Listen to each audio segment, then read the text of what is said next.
போராடி என்ற இந்த நூல் அறிமுக நிகழ்விலே கலந்து கொண்டிருக்கின்ற அன்பு உறவுகள் அனைவருக்கும் எனது மாலை நேர வணக்கம்.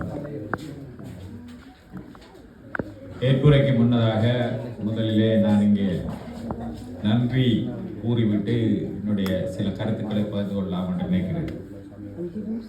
முதலாவதாக இந்த நூலை பாரிஸ் நகரிலே சிறப்பாக அறிமுகம் செய்ய ஏற்பாடு செய்த நண்பர் எஸ்.கே. ராஜன் அவர்களுக்கும் அவருக்கு துணை நின்ற தோழர்களுக்கும் உறவினர்களுக்கும் மனமார்ந்த நன்றியை தெரிவித்துக் கொள்கிறேன். இங்கே பலரும் வந்து உரையாற்றி இருந்தீர்கள். காத்திரமான இந்த நூலிலே சொல்லப்படாத சில விஷயங்களை கூட சேர்த்து பலரும் பேசியிருந்தீர்கள்.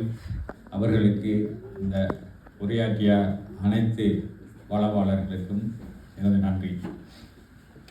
அடுத்ததாக இங்கு பார்வையாளராக வந்து சிலர் ஆரம்பம் முதலே கலந்து கொண்டு இறுதி வரை இருக்கின்றீர்கள். சிலர் இடையிலே வந்தாலும் கூட எங்களுக்கு பயனுள்ள விருந்தினர்களாக நீங்கள் இருக்கிறீர்கள். உங்கள் அனைவரையும் மதித்து உங்களுக்கு எங்கள் நன்றியை தெரிவித்துக் கொள்கிறோம். இந்த நூல் 42 கட்டுரைகள் அடங்கிய நூல்.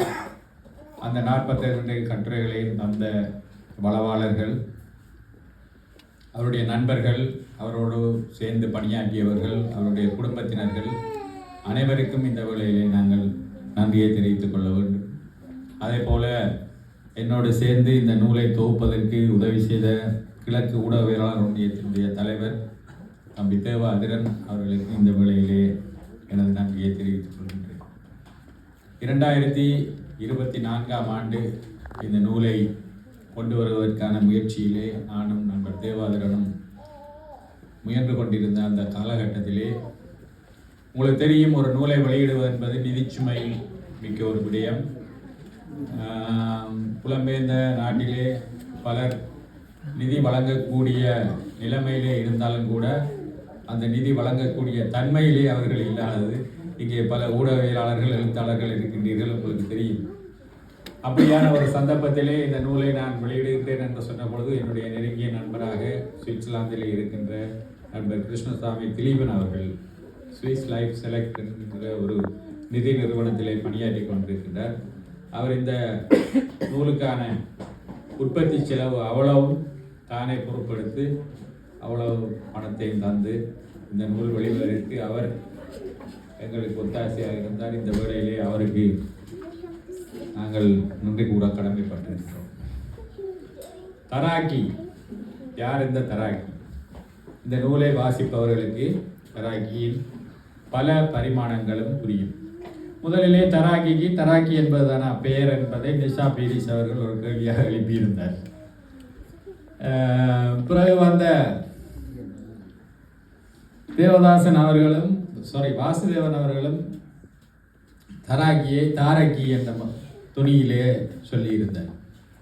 உண்மையிலே தராக்கி என்ற பெயர் நான் அறிந்த வரையிலே அவர் ஆப்கானிஸ்தானிலே இருந்த ஒரு போராளி. அவர் ஆப்கானிஸ்தான் நாட்டிலே கம்யூனிசம், பொது உடைமை சித்தாந்தவாதிகள் போராடிய காலகட்டத்திலே இருந்த ஒரு முக்கியமான அறியப்பட்ட போராளி. அவருடைய பெயரைத்தான் அவர் தராக்கி என்று தனக்கு புனை பெயராக தராக்கி பிடித்துக் கொண்டார். அடுத்தது நிஷா இங்கே பேசும் பொழுது தாரக்கி என்று சிங்களத்திலே பெயர் வைக்க புறப்பட்டு தான் அது தராக்கியாக சென்று முடிந்தது என்று அப்படி ஒரு கதை இருக்கின்றது. ஆனால் உண்மையிலே சிங்களத்திலே தாரக்கி என்று நட்சத்திரத்தை அழைப்பதில்லை, தாரக்காவ என்றதான் நட்சத்திரம். ஆகவே அதிலும் ஒரு விஷயம் இருக்கின்றது. அடுத்தது நான் தராக்கி அவர்களை முதலாக 1980-81 சந்தித்தேன். இங்கே உட்கார்ந்திருக்கின்ற யோகன் கண்ணமுத்து, தோழர் அசோக் உட்பட மட்டக்களப்பு வாசகர் வட்டத்தினுடைய குழாம் ஒன்று எங்கள் வீட்டுக்கு வந்திருந்தது. என்னுடைய சகோதரி ஒரு எழுத்தாளராக இருந்தார். அப்பொழுது வேற ஊரிலேயே இருந்த எங்கள் வீட்டுக்கு கவிஞர் வாசுதேவன், கவிஞர் ஆனந்தன், தராக்கி யோகன் கண்ணமுத்து ஆகியோர் உட்பட சில நண்பர்கள் வந்திருந்தார்கள். ஏனைய மூவரும் இப்பொழுது எங்கள் உயிரோடு இல்லை. இவர் மாத்திரம் உயிரோடு இருக்கின்றார், எங்களோடு வந்து கலந்து கொண்டிருக்கின்றார். அதற்கு பிறகு அந்த 80க்கு பிறகு 16 வருடங்களுக்கு பிறகுதான் நான் தராக்கியை மீண்டும் சந்திக்க வாய்ப்பு கிடைத்தது. அதற்குள் காலம் எல்லாம் சென்று எல்லாம் பயணித்து என்னவெல்லாம் நடந்து முடிந்து 96ஆம் ஆண்டு தராக்கியை மீண்டும் சந்திக்கும் பொழுது நான் ஒரு ஊடகத்துறையிலே அடியெடுத்து வைக்கிற ஒருவனாக இருந்தேன்.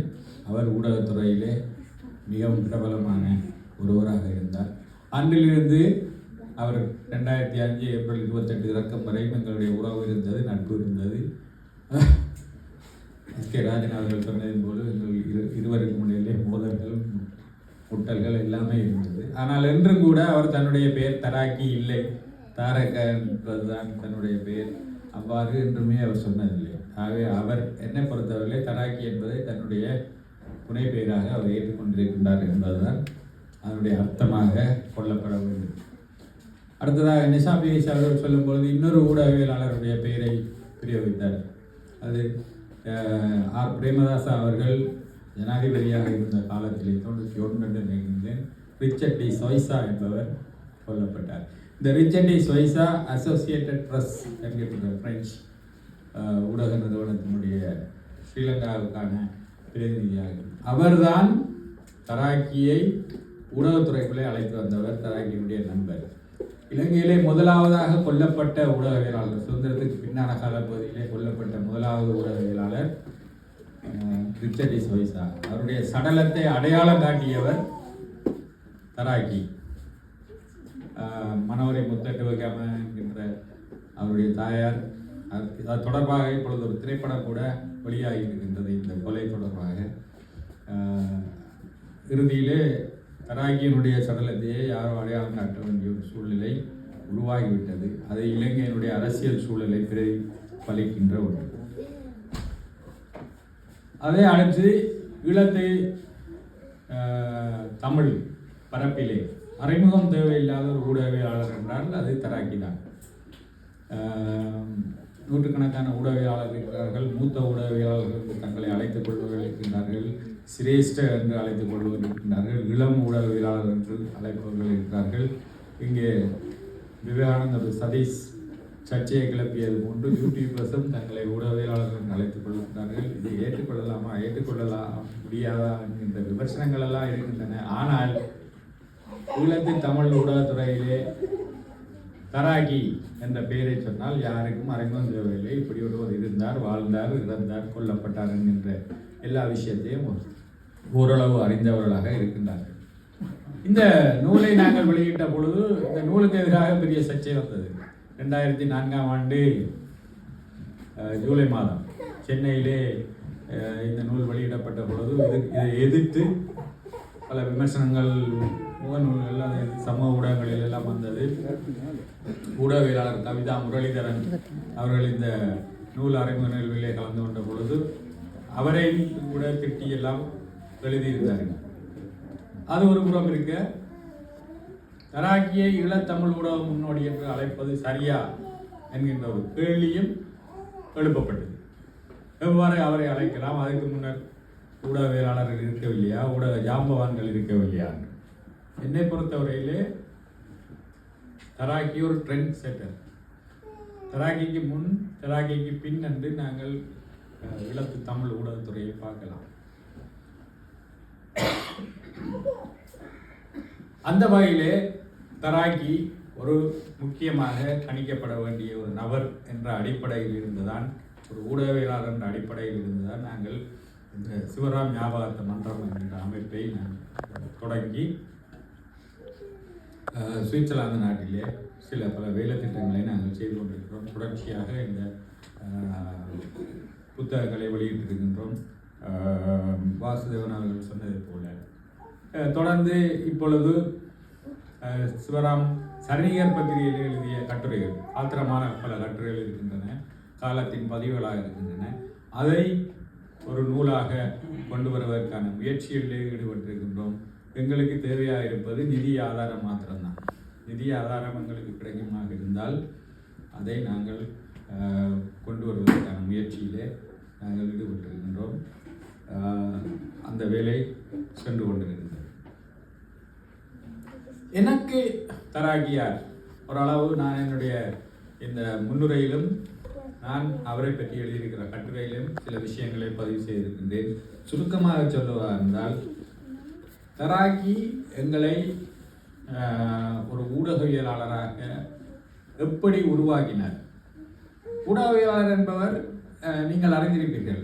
ஊரில் இருக்கின்ற பொழுது இவர் பேப்பருக்கு செய்து கொடுக்கிறவர், இவர் பேப்பர் ரிப்போர்ட்டர். ரிப்போர்ட்டர் என்பதும் ஜேர்னலிஸ்ட் என்பதும் ரெண்டும் ஒன்றல்ல. ரிப்போர்ட்டர் வேறு, ஜேர்னலிஸ்ட் வேறு. ரிப்போர்ட்டர் வந்து செய்தியாகவே அப்படியே கொடுத்துட்டு தான் பேசாமல் இருப்பார். ஜேர்னலிஸ்ட் அதுக்கும் அப்பால கருத்தியலை இந்த ஊடகத்துக்கூடாக உருவாக்கக்கூடிய ஒருத்தராக இருப்பார். இந்த தராக்கி அதையும் தானே ஒரு ஆக்டிவிஸ்டாக மாறி அவர் சில விஷயங்களை செய்தார். அவரே ஒரு செயற்பாட்டாளராக மாறி அவர் சில விஷயங்களை செய்தபடியா அவர் கொண்டாடப்பட வேண்டிய, மதிக்கப்பட வேண்டிய இடத்துக்கு தன்னை உயர்த்தி கொண்டார். வாசிக்க தூண்டியவர். இங்கே பலரும் சொன்னது போல சேரன், அவருடைய கவிஞர் சேரன் தராக்கியினுடைய சிறந்த நண்பர். அவரே வியந்து பல விஷயங்களை சொல்லியிருக்கிறார். பேராசிரியர் மௌனகுரு, சித்திரலேகா மௌனகுரு போன்றவர்கள் உட்பட இந்த புத்தகத்திலே எழுதிய பலரும் கூட தராக்கியினுடைய அந்த வாசிப்பு புலமையை அவர்கள் பாராட்டியிருக்கின்றார்கள். அவருடைய அந்த புலமையில் கொஞ்சம் எனக்கும் கிடைத்திருக்கின்றது. பல புத்தகங்களை அவர்கள் போராளிகளுக்கு கொடுப்பதற்காக கொண்டு வருகின்ற வேளையிலே அது வாசிக்கின்ற முதல் வாசகனாக வாசிக்கின்ற அந்த சந்தர்ப்பம் எனக்கும் கிடைத்திருக்கின்றது. நானும் நிறைய புத்தகங்களை வாசித்திருக்கின்றேன். வாசிப்பது என்பது ஒன்று, அதை வெளிப்படையாக கொண்டு சிந்திப்பது என்பது இன்னொன்று. இதையும் கூட தராக்கி அவர்கள் தூண்டி எங்களை போன்றவர்களை அதற்கு தயார்படுத்தி இருந்தார். இன்னொன்று, அவர்கிட்ட நீங்க எந்த விஷயத்தை நீங்க கேட்டாலும் தராக்கிட்ட ஒரு பதில் இருக்கு. விரல் நுனியில ஒரு விஷயங்களை தெரிஞ்சு வச்சிருப்பார். தெரியாதன்னு ஒத்துக்கொண்டு இன்னொரு சந்தர்ப்பத்தில் அதை தெரிஞ்சு கொண்டு வந்து எங்களுக்கு சொல்லக்கூடிய ஒரு ஆளாக அவர் இருந்தார். அப்ப தராக்கி செய்ததெல்லாம் சரியா? தராக்கி ஒரு மாமனிதர், ஒரு சிறந்த மனிதரா? அவர் மீது விமர்சனங்கள் எதுவும் இல்லையா? இருக்கு, விமர்சனம் இருக்கு. தராக்கியினுடைய வாழ்க்கையை நாங்க 3 காலகட்டமாக பிரிக்கலாம். அவருடைய 3 பகுதியாக பிரிக்கலாம். ஒன்று தனிப்பட்ட வாழ்க்கை. தனிப்பட்ட வாழ்க்கையில் தராக்கி எப்படியானால் அது நாங்கள் கதைக்க வேண்டிய தேவையில்லை, அதை கதைப்பதற்கு எங்களுக்கு உரிமையும் இல்லை. பொது வாழ்க்கையில் அவர் எப்படியா இருந்தார் என்றால், அவர் வந்து 80களுடைய ஆரம்பத்தில் புலோட்டி இயக்கத்தில் இருந்து பயணித்தவர். பிறகு புலோட்டி இயக்கத்திலிருந்து விலகி அவர் ஜேர்னலிஸ்டாக மாறி பிறகு வேறொரு வடிவத்தில் வந்தார். ஒரு காலகட்டத்தில் 87ஆம் ஆண்டு ஈரானில் நடந்த படுகொலையில் உயிர் தப்பியவர் தராக்கி. 87ஆம் ஆண்டு பாசிக்குடாவில் குளிச்சுட்டு வந்த புலட் உறுப்பினர்கள் அடங்கிய ஒரு வேன் வந்து விடுதலை புலிகளால் சுட்டு அதில் இருந்து எல்லாரும் கொல்லப்பட்ட அந்த சந்தர்ப்பத்தில் தராக்கி அதிர்ஷ்டவசமாக தப்பி இருந்தார். அன்றைக்கு அவர் சென்றிருந்தார். அந்த கொல்லப்பட்டவர்கள் துரோகி என்ற பட்டியலில் தராக்கியுடைய பேரும் இடம்பெற்றிருக்கும். ஆனால் தராக்கி அதில் தப்பி இருந்தார். அதில் ஒரு செத்தவர்களை வந்து பார்த்ததில் ஒருத்தர், எங்க இவன் எஸ்ஆர் தப்பிட்டானா, இதுக்குள்ள இல்லையான்னு கேட்டு ஆச்சரியப்பட்ட ஒரு விஷயமும் பிறகு தராக்கி பதிவு செய்திருந்தார். அதாவது தராக்கி செத்திருக்கவனும் வந்து அந்த கொலையை செய்தவர்கள் விரும்பி இருந்ததாக அவர் சொல்லியிருந்தார். இதே நேரம் அந்த காலகட்டத்தில் புலட்டில் தராக்கி செயல்பட்ட காலகட்டத்தில் தராக்கி எப்படி நடந்து கொண்டிருந்தார் என்பது சம்பந்தமான விமர்சனங்கள் கணக்கு இருக்குது. அதுவும் என்ன போல ஆகளுக்கு எடுத்து பேச வேண்டிய தேவையில்லை என்றால், நாங்கள் தராக்கியை வந்து ஒரு அரசியல் நபராக பார்த்து விமர்சனம் செய்யவும் இல்லை, கருதவும். எங்களுக்கு தராக்கி என்னவாக நாங்கள் எடுத்துக்கொள்ளணும்னா, தராக்கி ஒரு ஊடகவியலாளர். நாங்கள் ஒரு ஊடகவியலாளர். எங்களுக்கு அவர் வழிகாட்டியாக இருந்தார். எங்களுக்கு பல விஷயங்களை கற்றுத்தந்தார். அந்த விஷயத்தில் தான் நாங்கள் கரிசனை கொண்டிருக்கிறோம். அதனுடைய ஒரு வெளிப்பாடு தான் இது போன்ற புத்தகங்கள். ஆனால் இந்த புத்தகத்தில் கூட சிலர் வந்து சில விஷயங்களை மறைமுகமாக குறிப்பிட்டிருக்கிறாங்க. தடாக்கியனுடைய தனிப்பட்ட வாழ்வியல் தொடர்பாக சில விஷயங்கள் நீங்கள் இதை பூரணமாக வாய்ச்சிங்கன்னா விளங்கும். இப்போ தமிழில் ஒரு மரபு இருக்குது. ஒருத்தர் இறந்துட்டாருன்னு சொன்னால் அவரை பற்றிய ஒரு புத்தகம் கொண்டு வரேன்னு சொன்னால், பிரசுரம் கொண்டு வரேன்டா, கல்வெட்டு கொண்டு வரேன்டா, எவருமே அவரை பற்றிய கூடாத விஷயங்களை கதைக்கிறது, நெகட்டிவ் பார்ட்டை வந்து கதைக்காம விட்டுறாங்க. ஆனால் இந்த புத்தகத்தை நானும் தேவாதிரனும் தொகுக்கும் பொழுது நாங்கள் எடுத்துக்கொண்ட நிலப்பாடு, அவரவர் தராக்கி என்ன பார்வையில் பார்க்குறாங்களோ அதை அப்படியே பதிவு செய்வது. எந்த ஒரு காய்தல் உவத்தல் எதுவும் இல்லாமல் அவர்கள் எழுதி தரதை அப்படியே நாங்கள் பதிவு செய்கிறது. நாங்கள் திருத்தக்கூடியது வந்து இலக்கண பிழைகள் ஏதாவது இருந்தால், மற்றது பொய்யான விஷயங்கள் ஏதாவது இருந்தால் நாங்கள் அதை தவிர்த்து கொள்கிற முடிவில் தான் நாங்கள் இது பண்ணுறோம். அந்த பேர் வைக்கிறதுலேருந்து ஒருவருடைய கட்டுரை தொடர்பாக நிறைய விவாதங்கள் நடந்து முடிஞ்சு தான் இந்த புத்தகம் வெளியில் கொண்டு வரப்பட்டது. மற்றது இப்போ நாங்கள் வாழுகின்ற இந்த காலம் வந்து மறுவாசிப்புக்குரிய காலம். எல்லாமே மறுவாசிப்புக்கு உட்படுத்தப்பட்டு வருது. கடந்த காலத்தில் பெரிய ஜாம்பவான்களாக இருந்தார்கள் கூட இப்போ கேள்வி கேட்குறாங்க, இவங்க மட்டும்தானா என்ன செய்தாங்க, இல்லை இவர் தானா செய்தார், இவர் செய்யலையா, ஏன் அவரை மட்டும் தூக்கி வைக்கிறீங்க, இவரை மட்டும் பேர் விட்டுட்டீங்கன்னு கேள்வி கேட்குற இந்த காலகட்டத்தில் நாங்கள் இருக்கிறோம். ஊடகங்கள் மாத்திரமில்லை, சமூக ஊடகங்களும் பெருகி இருக்கின்ற இந்த காலகட்டத்தில் அனைத்துமே மறுவாசிப்புக்கு இலக்காகத்தான் ஆக வேண்டும். அது வரலாற்று நியதியாக இருக்கிறது. தராக்கியும் மறுவாசிப்புக்கு உட்பட்டே ஆகும். தராக்கியை நாங்கள் விட்டு வைக்கலாம். விமர்சனத்துக்கு அப்பாற்பட்டவர் ஜூலியஸ் சீசர் என்ற மாதிரி தராக்கி விமர்சனத்துக்கு அப்பாற்பட்டவர் என்று யாருமே சொல்ல முடியாது. நான் கூட அதை ஆதரிக்க மாட்டேன். தராக்கி உயிரோடு இருந்தால் தராக்கி கூட அதை ஆதரிக்க மாட்டார். ஏனென்றால் அவர் எங்களுக்கு காட்டிய வழி அதுதான். தான் உட்பட யாராக இருந்தாலும் மறுவாசிப்புக்கு ஆளாகி ஆகணும். இப்போ நாங்கள் இந்த புத்தகத்தை ஒரு வரலாற்று ஆவணமாக நாங்கள் வச்சிருக்கிறோம். இது வந்து நாளைய சந்ததிக்கு ஒரு பதிவாக இருக்கும் என்று அண்ணன் பொன்ராஜா அவர்கள் இங்கே பேசும்போது சொல்லியிருந்தார். சில பல அது கூட மறுவாசிப்புக்கு ஆளாகலாம். நாளைய சந்ததி இதைத்தான் நான் வச்சிருக்கணும், என் பேர் இல்லையா அதுக்கு கூட கேள்வி கேட்கிற ஆக்கள் உருவாகும். ஆகவே எல்லாமே மறுவாசிப்புக்கு ஆளாகின்ற ஆக வேண்டிய காலகட்டத்திலே நாங்கள் வாழ்ந்து கொண்டிருக்கிறோம். ராக்கியும் அதுக்கு விதிவிலக்கு அல்ல என்பதை சொல்லி இந்த வாய்ப்பை ஏற்படுத்தி தந்த எஸ்.கே. ராஜன் அவர்களுக்கும் இங்கே குழுமி இருக்கின்ற நீங்கள்லாம் முக்கியமான ஆட்கள். நாங்கள் எவ்வளோ எழுதலாம்,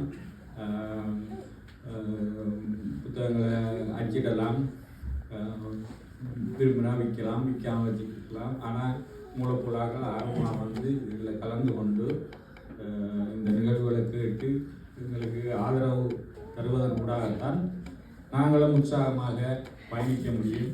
எங்களை போன்று இது போன்ற முயற்சிகளில் ஈடுபடுவதற்கும் அது உற்சாகத்தை தரும் என்று உங்கள் அனைவரையும் நன்றி கூறி விடைபெறுகின்றேன். நன்றி.